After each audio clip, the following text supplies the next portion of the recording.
Go Hey, ahead. hey everyone, welcome. I am happy to be with my dear friend Avishai Pearlson over in Peru, uh, California-Peru connection. We met in California, actually. He's a wonderful chef, wonderful human, and has such an interesting story that I look forward to sharing.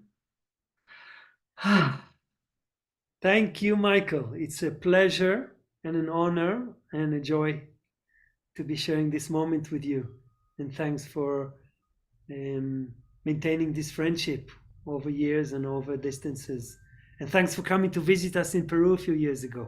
Yeah, it was a very, very special journey and connecting with you. It was your birthday. We celebrated your birthday up on the glacier, Right, end uh, of June. building Wow. sculptures up there. It was really terrific. Yes, with a few guys. Yes. Wow, high altitude. High altitude, horseback riding up on the high altitude, that's a life memory. It was very Yeah. special. So we want to begin with a bit of a meditation. There's a language of Thomas Hubel's and a practice that we've been practicing and learning to lead. So we'll just start with a meditation. Invite everyone that's listening to ground as well. So we begin with the Mama Earth and our bodies, sensations here in this moment.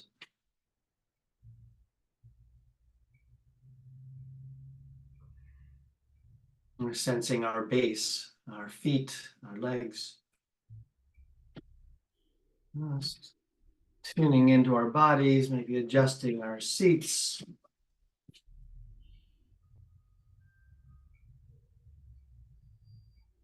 We're feeling our hips, our bones, our pelvic bowls.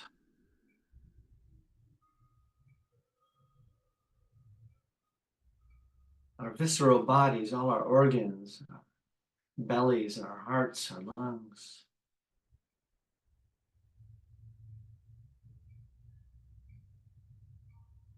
And sensing all the way up to the top of our heads, our faces, our shoulders, hands. Just feeling our presence. Wherever we're bringing in welcoming sensations and emotions in our hearts, and noticing what our emotions may be in this moment.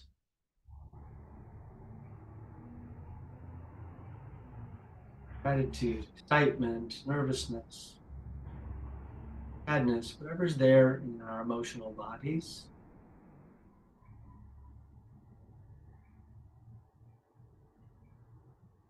And in our minds, noticing our thoughts. And we'll be sharing some of these thoughts and ideas with you. So just noticing whatever you're coming in with.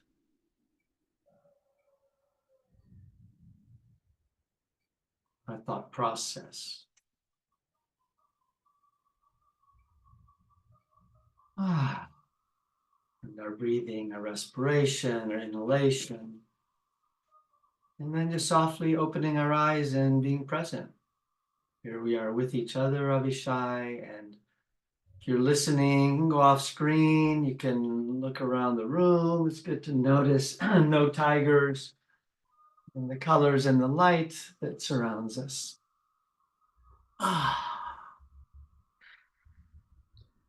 Thank you. The That was very relational, nice. yeah, the relational energy field of listeners here with us, and noticing whatever responses occur in you as listeners. And Avishai, welcome. Thank you. Yeah. So we'll share a conversation today about our generational histories and our present day identities and how we're shaped by our cultural inheritances, burdens and blessings of where we come from and what we have been born into. And then what we've done in our own legacies and our own lives with what we've been given. So I wanted to invite Avishai, who has such a wonderful presence and a very deep history. We want to specifically, I want to focus on, because Avishai has an Israeli background and a Jewish body, that I want to invite you first, Avishai, to share about what that's been like for you to be born in Israel and to grow up there, and then to present day. Anything you'd like to begin with? Thank you.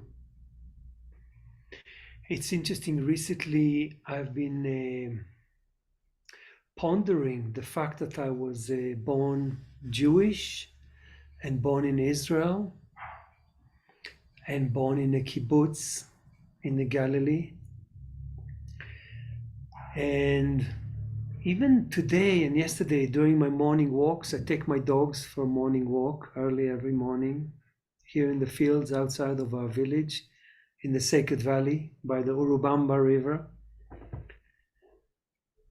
And it's my practice to start my morning with I call it a gratitude walk. And I just want to focus for at least 20 minutes on just all the things to be grateful for. I feel that in a way it's a sin, kind of missing the mark for me to not be grateful for the gifts that came to me. I did nothing for that. Gratitude always is to where to begin. Yes, yes. And recently, there's been so much conflict associated with Israel, with my family. We meet for Zoom talk every Saturday. All of my family, my parents and my siblings. We've been doing it since COVID times. And we try to stick to family and to ourselves, but we cannot avoid talking about the situation. And actually, to be honest, there's a bit of tension, a conflict in my family between the pro-Palestinian and the Am Yisrael Chai, the kind of the more Zionist and the more sensitive to the suffering of the Palestinians. I'll talk more about myself, where I feel in a way that I stand in the middle. Yes. As your shirt represents. Yes, we'll talk about my shirt later. But especially this morning, I just remember coming that question of why was I born into that? Now that I live in Peru, well, I have a lot of gratitude for being in a place that is so much more peaceful. When I talk to my parents and to my family in Israel, there's warplanes that I could hear all the time. And my wife Viviana and I were there a few months ago. I'll talk about that. And I still remember the anxiety of being under the warplanes and being with the news and being with all the drama that is unfolding there. And it's like I have a lot of questions now, but how come at this time and over the history, and your family, I think, have experienced it more than mine with going through the Holocaust, that how we call it in Hebrew, Am shechai al charbo, the people that live on the sword. And it's such a deep and painful story and question. Yes, we've been on both sides of the swords in our histories. In a way, the double. In a way, I think that all swords are double-edged. That when we use a sword, sooner or later we get hurt by a sword, and that's part of my philosophy or my thinking of wanting to be a pacifist, because I know that every action of violence would only bring more violence. And yet such a powerful image that is. Mhm. And yet,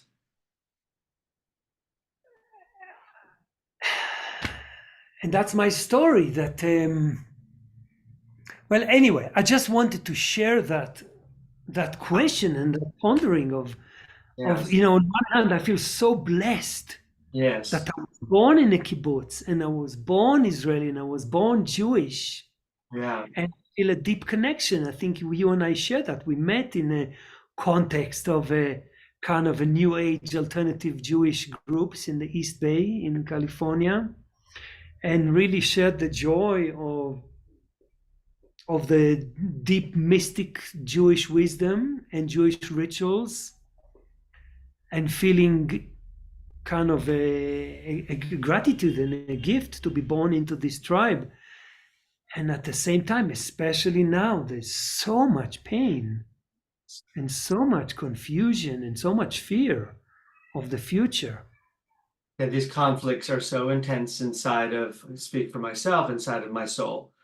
Yeah, Different story, but the generational trauma that I was born into and the depth of my Jewish identity, my soul identity, and the loyalty feelings and all the complexities, the blessings and the burdens of Jewish identity historically, and that it's not a double-edged sword. It's a reality of the intermixing of those blessings and burdens of our inheritances that we then are yeah, given contextually. And everyone is born yeah, into these contexts of generational contexts and situations in terms of our families as well, sibling rivalries that exist in the biblical stories. Full of, I work as a therapist with siblings that have disrupted or friendships that have disrupted. It's, opposable thumbs. We have opposition is inherent in the polarities of our humanness, as we all well mhm, know. And so I want to come mhm. back though to your story. I know that you went to Israel and landed there for a wedding on October 3rd. And so I'd like to hear Okay. from you and share, if you would, what that was like for you to be there for a celebration, to go for such a beautiful celebration of family and have, and I call it the Simchat Torah War. I have a lot of resonance with Simchat Torah, with this holiday of happiness, of the tree of life and the wisdom of our traditions, and just so much wonderfulness. And also that it double-edged for me is that my grandfather Mordechai was taken away on Simchat Torah in 1939 by the Nazis and accused of being a kosher butcher and tried and prosecuted in a kangaroo court. I have the papers actually of that prosecution. My dad and I were in the Holocaust Museum in DC and found Right. papers. And my name is Mordechai, and I feel that is my root soul name, is very deep name going back to Marduk and Nimrod and all the way in which that trace my root lineage back deep in time. Mhm. And so Mordechai is coming up now in the Purim story, which is a story about good guys and bad guys, and get so drunk that we don't know what the difference is. And that feels like what's happening in our world right now. Who's the good guys? Who's the bad? Well, we're all an intermixing of antagonists and protagonists. And Yeah. so, share Yeah. that, and I invite you to share your story of landing October 3rd. Yes. Well, I was born and raised in Kibbutz Kfar Hanassi in the Upper Galilee. It's near Rosh Pina. It's very close to the Jordan River, and actually, until the Six-Day War, it was 2 kilometers from Syria, just over the border, over the Jordan. And then in the '67 war, Israel took over the Golan Heights, so the border is pushed away. But my Kibbutz Kfar Hanassi is maybe 15 kilometers from the Lebanese border in the Upper Galilee. My parents came to Israel in 1960. They grew up in England. They both are British, from Jewish families in England, in London and Leeds. And they were part of a youth movement, a Zionist youth movement called Habonim, the builders, Habonim. And all they wanted to do was to settle a kibbutz in Israel. And when they were 22 years old, they got married and quickly left to come to join a kibbutz that was started in 1948, also with the British pioneers. My both parents are still alive and they still live in Kibbutz Kfar Hanassi. And we What are does family. Kfar Hanassi mean? If you could The village of the president. Kfar is the village, Nasi is the president. Dr. Chaim Weizmann, who was the first president of Israel, was British and had so Kibbutz Kfar Hanassi was one of the very few kibbutzim in Israel that is a British kibbutz. It somehow took the name of Kfar Hanassi, and we even had a little archion, a little museum with the notebooks and the glasses on the stick of Dr. Chaim Weizmann. Yeah. And he died, I think, before I was born. But that's the name of the kibbutz, Kfar Hanassi. So growing up in the kibbutz, share a bit about that.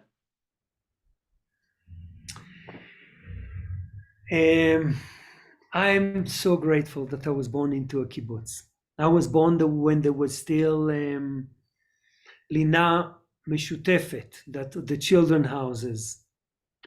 When I came back from the hospital, I was put into a children's home, and my mother came 4 times a day, each time for an hour, to breastfeed me.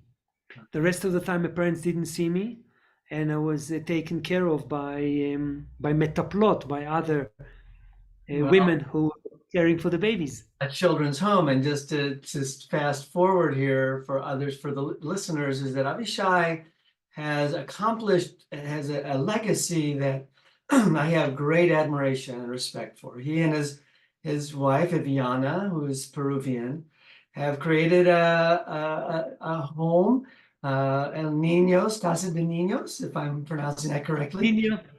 Casa de los Ninos del Sol, the children of the sun.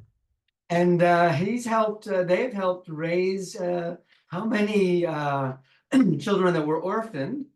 Yes, it's an orphanage, and they've raised this family of children that are now, the youngest one is now in high school. Many have gone through and graduated college, and how many years, decades, where they've been really serving. And so it's interesting, I hadn't made the link before to your kibbutz roots and what you've created. I am the, like what they say, you could take the human out of the kibbutz, but you cannot take the kibbutz out of the human. I'm a walking kibbutz. I can never live in solitude. Actually, it's funny, when I left California and I came here, 2010, about 14 years ago is when we said goodbye, and I came with Viviana here. And 2 years later, we started with the work with Ninos del Sol. But I thought, wow, that's going to be amazing to be anonymous and to be in a place where I don't know anybody. There's no Jews, there's no Israelis.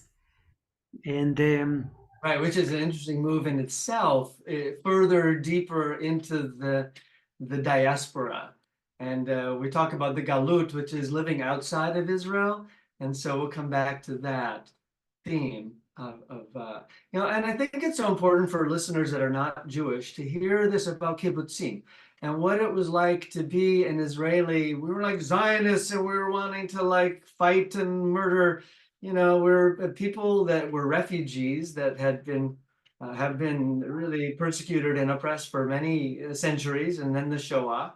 And your parents living in London during the Nazi regime. And then the longing for homeland, which has been the origins of Zionism. By the rivers of Babylon, we sang and wept as we remembered Zion. So we go back 2,500 years as an indigenous culture. And the longing to return is something that many people do not understand in progressive circles, which, just as I say that, I have quite a bit of anger and disillusionment with being Jewish people that have been very much on the forefront of liberalism and progressivism that are now shunned and vilified in ways that are very extreme and very threatening. And living Yeah, in East Bay, yeah, where in Berkeley high schools, kids are saying, "Hey, KKK, yay!" It's like there isn't just anti-Zionist and anti-Israel and anti what Israel is doing, anti-Israel government. The leakage into anti-Semitism is very anti-Jewish hatred is very dangerous and very threatening to a Jewish-bodied person. yes, yes, So to say yes, that in these current times, yes, identity safety for Jewish bodies is very important. And also just to say Semites, the Semitic people are Palestinian, are Lebanese, we're all yeah, the Semitic people, Middle Eastern Jews that are coming, Mizrahi, there are Sephardi as well as Ashkenazi. So I think that the lack of understanding of these contextual factors is rubs very, very hard, is sword-like in terms of how that wounds and threatens the Jewish soul. yeah, yeah, yeah. It's very painful. It's very, very confusing. It's very confusing. I grew up. My parents were socialists, Right. and the kibbutz was a bit of experiment of like a communism, like a socialist communism. My parents were very loosely identified as Jewish. They don't believe in God. They didn't celebrate Shabbat. Mhm. They don't read the Bible. I'm a lot more practicing Jewish cultures and rituals than my parents. When I come home, my father says, "Hey, Reg, maybe you got some candles? Avish is home. I think he's going to want to light some candles for Shabbat." You know, so I grew up in a very chiloni, non-religious. The religion that I grew up into, was the religion of the kibbutz, which is the religion of work, very high work ethics, and a lot of agriculture and a factory, and really the religion was to be part of a tightly woven group, Yeah. and to give as much as you can and to take only what you need. Yes. It's beautiful, and the power of that socialism, and then the other dimensions of capitalism in Israel and how that's moved over through the decades. But I also just got an insight about you there of like the sense of we and us. We had a little bit of conversation before this talk, and Yeah, the sense of we and us, the way you are with Vivi, the way you are with the Ninos and community. And you've always been a community person at the hub of the kitchens and, in the heart of communities. And so I can see again the lineage of where that comes from Habonim, from building culture, building yeah, community, growing up in a kibbutz. yeah, And I really admire that sense yeah. of, I think we're in such an individualistic society that lacks that cultural community. And I don't know, conjecture about why anti-Semitism. We have that strong sense of cultural community, and we've sustained that for centuries. And I don't know, is there envy of that, and feeling outsided by us being insiders huddling together for our own life preservation as a culture? So just to share that, whatever that evokes in you and listeners in relation to that. For me, it's been a big question about what I consider as anti-Semitism, which I was so uncomfortable for a long time using that term, because I grew up in very leftist family. My parents were always on the left, like most kibbutzim, and very peace oriented. We grew up going to the demonstrations in the West Bank against the Jewish settlement of the West Bank. My parents and many of the friends and many of the people I grew up with, as I said, were chiloni, non-religious, and were horrified by the messianic kind of religious aspect of that became the right wing of Israel. And after the 6 Day War, hey, you know, all of this land is not occupied land, is freed land. Shtachim meshuchrarim, that we freed Yehuda v'Shomron, the Judea and Samaria, which is where the ancestors lived and died and were buried. And this is definitely belongs to us. And I was a follower of Yeshayahu Leibovich and Amos Oz, the writer Amos Oz, and the whole Israeli left. That was that, no, these lands are only beneficial as a card for negotiation for peace with the Arab countries and for a solution for the Palestinian problem.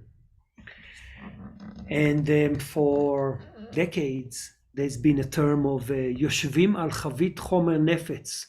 We are sitting on a barrel of explosive barrel, on a barrel of explosives, right?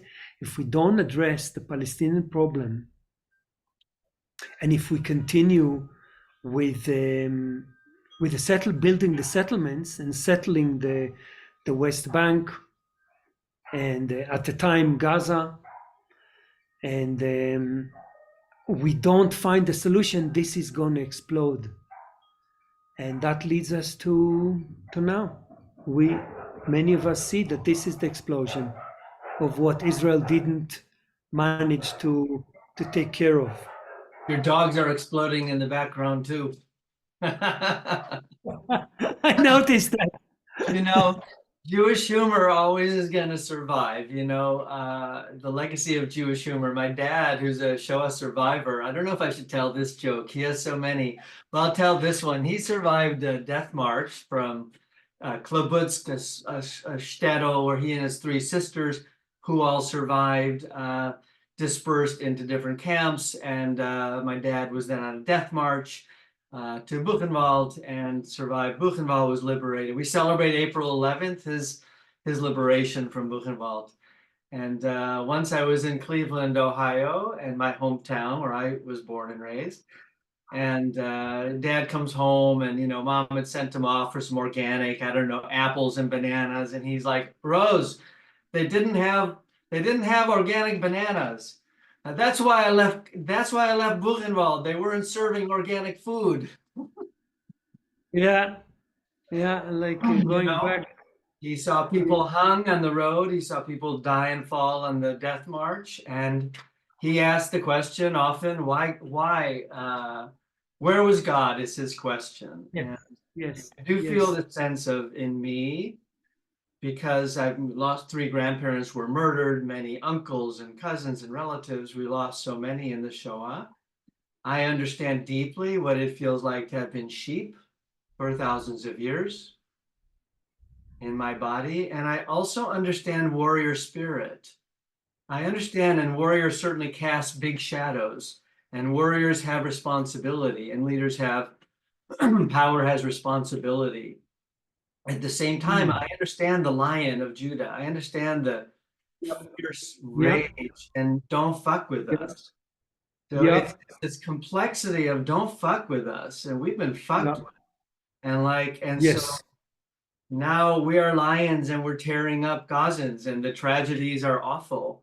And so are the tunnels, the military tunnel fortress beneath the whole city, and so are the atrocities of the occupation.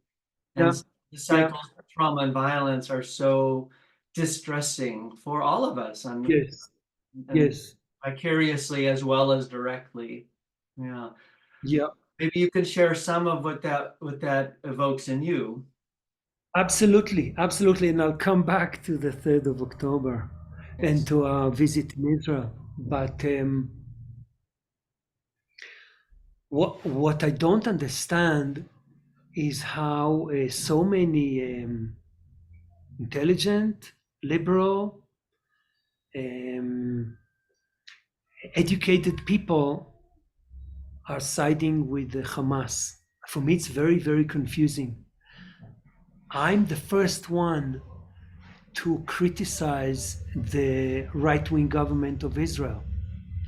And I think for any Israelis or even Jews to be like digging and saying, we have the responsibility, like we are the adult in the kindergarten maybe, and we have the responsibility of being the best we can and being the Or LaGoyim, the light for the Yes. nations. And I feel that in Israel there's a very strong ability to criticize ourselves. But when so much of the liberal world in Europe and in the US, I used to support and listen to Democracy Now! And Amy Goodman, and also to Avaz, the big organization that does, it's millions of people around the world that usually are united about, helping the planet and caring for the people that have no voice. But over the last few months, when I plug into Democracy Now!, all I hear is about the genocide that Israel is doing in Gaza. I failed to hear more than a tiny bit of mention of October 7th and the horrors and the genocide and the attack on that day, and then how it continues with the rape that is so well documented, and everybody in Israel knows how much the Hamas is using sexual violence and rape. And then the same with Avaz. I've been a supporter of this global community for years, and I always sign and I often send money, and all of a sudden all I see is the call to condemn Israel for the genocide of the Palestinians. And I even wrote to them a letter asking, did I fail to see you mentioning anything that we are fighting against the Hamas, which is a terrorist organization, which all they want is to kill as many Israelis and Jews and anybody else, including gays and lesbians and anybody else who's not a Muslim. And that's my confusion, how there's such a turn against Israel and against Jews. And my sister lives in Palo Alto, my brother lives in Eugene, Oregon. Her son goes to university in Seattle, and I hear of what you're talking about, of how scary it is to be Jewish and to be Israeli in the world. I need to pause for a moment because I find my body is trembling. I actually feel this trembling in my arms and this sort of gut-wrenching contraction in my belly, and the confusion and the vilification that lands in me as a Jewish-bodied person and as someone that has very strong identification with Israel as a homeland, and the shakiness of what it's like on the tidal wave of hatred and the flying of the Palestinian flag is terrifying. And the terror sometimes overreaches the rage. The rage is there too. It's embodied now in the Israeli army attacks, that revenge cycle and that don't fuck with us attitude. Yet my body here in the galut, in the diaspora, is here in local Berkeley, where there's and what happens in universities now is, and what you're saying is more than criticism of Israeli government and right-wing actions, and more than any other outrage against other countries that, including Middle Eastern countries, that commit atrocities to their own people. Yep. My body shakes and trembles. Yep. And being here in a co-regulation environment with you, my friend, my ally, and someone I respect so much. So it's very active. And this conversation has an activation. conversation. And I don't know if Thank you listeners, for acknowledging. yep, Thank you listeners for also. acknowledging that.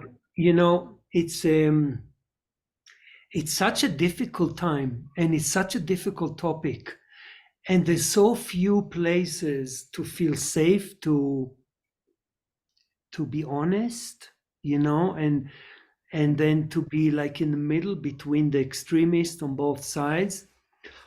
And then my question, like to the liberal world that is so pro-Palestinian, is do you understand what they want? Because very few, in my experience, very few of the messages I hear from the Palestinians is calling for the two-state solution and for safety and security for both sides. Most of what I hear from the Palestinian side is support of the Hamas and support of the Hezbollah, and that is very scary. There's 150,000 missiles in southern Lebanon aimed at Israel. My parents and Kibbutz Kfar Hanassi is 15 kilometers away from the border.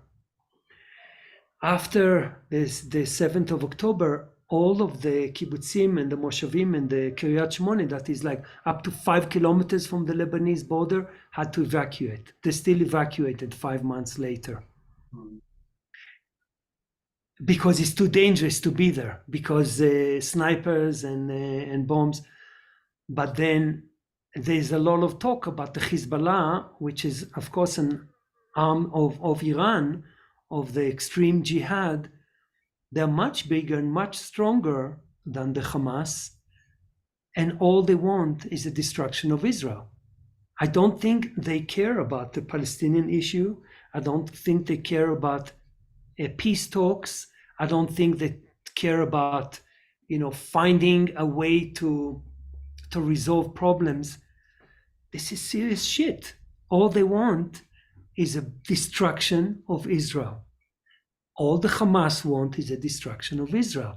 So if it was a little bit different and the Israeli army was a little less strong than it is, and they could get what they wanted, where would the liberals be? What would they say?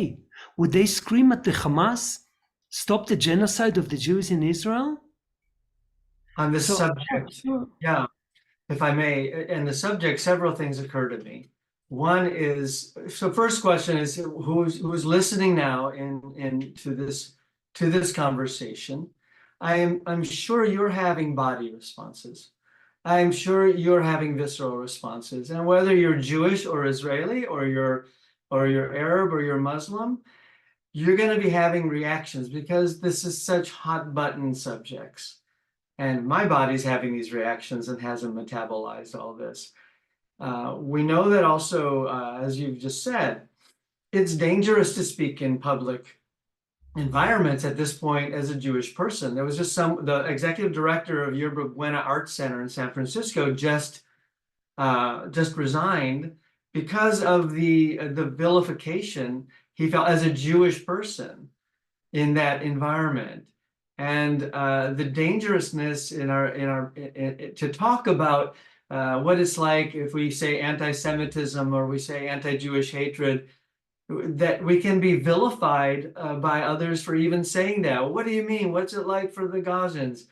And so the uneven-handedness, as you're describing democracy now, of right wings and left wings, and we Jews get it from both sides. We were communists and we were capitalists. There's ways in which kind of reminds me of Poland, which is the lands that I come from. My generations and generations of Polish Jews. That Poland has been attacked from north, south, east, west, and somehow holds on to its identity. And I have respect for Poland in that sense.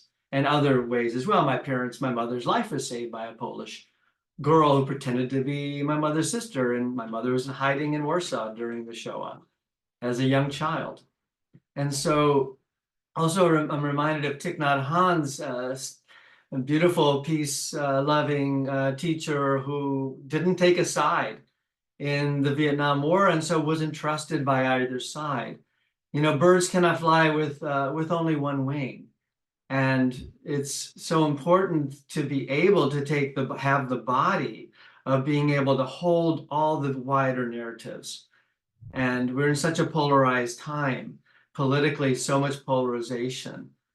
And so it's so very contextually, all this is so very contextually complex. And I think what I ask of us, I ask this of myself, and I see you embodying this, is to hold wider context, to hold wider narratives, and to be conscious of the people that are beneath the ideologies and the isms. Those that have grown up on kibbutz, like Avishai, who was in his heart wanted peace and gone and protest against right-wing extremism, religious and political, and understanding those that were murdered by Hamas in such a bestial ways were kibbutzniks that were left-wingers that were working for cooperation. So the hawks feed the hawks, and this is a calling for progressives to be conscious. Anti-Semitism is as worthy as opposing as anti-Islamophobia, as anti-racism, and anti-gay, and again, as Avishai said, you want to be gay and or bisexual or transsexual in Hamas or in Hezbollah territory. Good luck. They killed anybody that showed any sentiment in that direction. They threw them from the roofs. Understanding the complexities of what it is to be Israeli, an Israeli person, and a Jewish person, and a Palestinian person, is so important to be interculturally respecting one another's lineages and histories. Yeah. Well, this is a story of this T-shirt. So in the year 2000, I was living in Eugene, Oregon. Actually, after spending a year in Israel, although I've been out of Israel since the 80s, for many years, I lived in Canada, I lived in California. I went for a year to Israel and I came back, and the Intifada erupted in the year 2000. My brother Oren lives in a small kibbutz in the Galilee that is surrounded by Arab villages, Arabe, Dir Chana, Sachnin. And that was an intense time with a lot of uprising of Israeli Arabs. I was so scared and so worried. And I started talking to my brother who lives in Eugene, Oregon, and to other Israelis, a few other Israelis there. And we somehow came to see that the little we could do from our perspective would be to talk to Muslims, to Palestinians, to Arabs in that community, and to see if we can go beyond what's going on there. And my feeling was, my family in Israel now are under threat, under attack. It's very hard to be leftist. It's very hard to be a peacenik. It's very hard to communicate and to keep friendships across the lines. Maybe that helps if we could do it. And we started the Eugene Middle East Peace Group. And our slogan was, we refuse to be enemies. Mm-hmm. The Eugene Middle East Peace Group, we refuse to be enemies.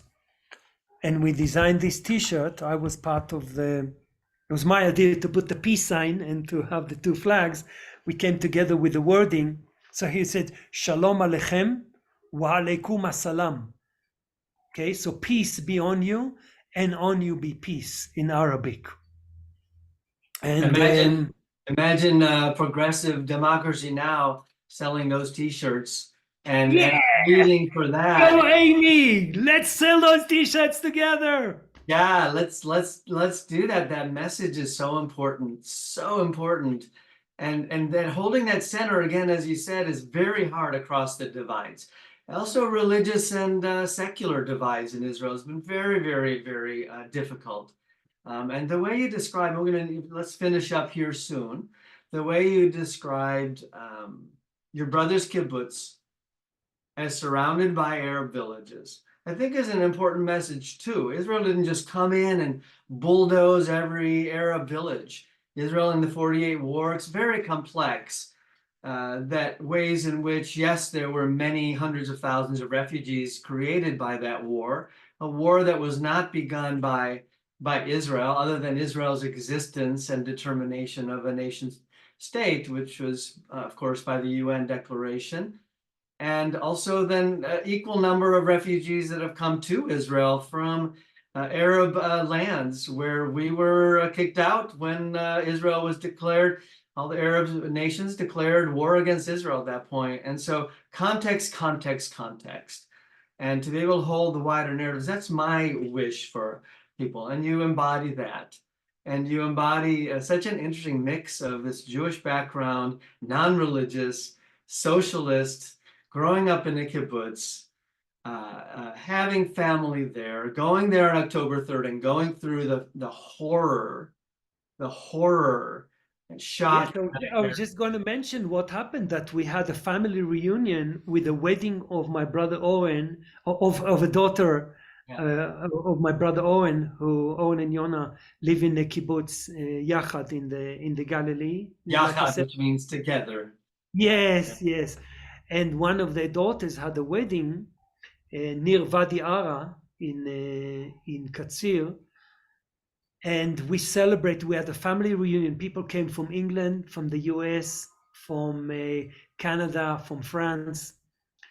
October 6th until midnight, we celebrated and danced, had a beautiful wedding, actually looking at some Arab villages and towns that are not far from where the wedding was. And then at the next morning, October 7th, we all woke up to the same news, and actually had plans with friends that called me from the center and said, sorry, we cannot come to the north. Tel Aviv is being bombarded with rockets from Gaza. And then we learned of everything else that happened. Obviously, the biggest trauma that Israel and the Jewish world has known since the Holocaust. Viviana, my wife, the Peruvian wife, and I were there in Israel to spend 2 months with my family, with my parents. And all of a sudden is starting this, and we are so confused. What are we going to do? And we felt a real threat. We ended up staying for the 2 months we were planning to stay next to my parents in Kibbutz Kfar Hanassi. And both of us did the work that we know how to do. She's a therapist and a healer. And I work with Brima, the art of being present, Brima bodywork. So I was teaching classes and giving sessions. And if we need parting words, that's what I would like to say is my work is to, as much as possible, try to be present. So similar to what you did in the meditation at the beginning, is beware of falling into the conflict, into the fear, into the pointing fingers, into the story, and take a wider and wider picture. And my wish is to be the best I can. Best Avishai could be with my family, the best I could be with the Ninos, the best I could be with my community, wherever I am, and in Israel, and the best to be a voice of peace and a voice of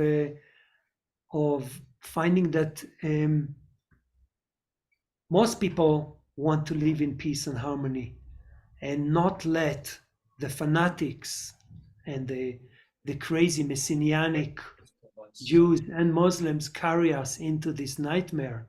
So I want to share that there is an alternative. Thank you so much, Avishai. I want to share now, I reported my body earlier, and I want to share how my nervous system now is calmer and more settled and more relaxed. And then my heart feels now gratitude.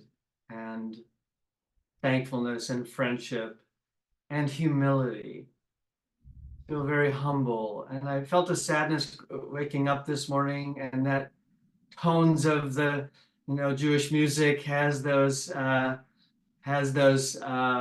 somber notes, as well as the elevated ones, the minor keys and the major keys. And so may harmony, somehow may we represent that harmony. And I think you're someone who does. And I feel very grateful. I wish you a warm embrace and much thanks for your sharing. Thank you, Michael. Thank you so much for this opportunity.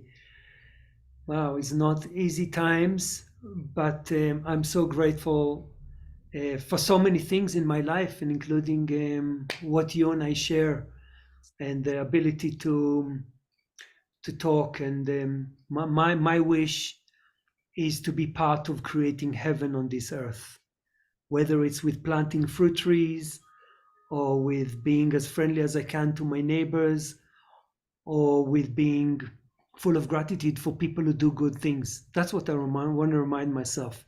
There's more people doing good things in the world. Yes. And That's right. The good news isn't reported in the headlines. And for our listeners, please like the video. Please make respectful comments. And thank you very much, Avishai. Thank you, and God bless all. All right. Shalom. All the best.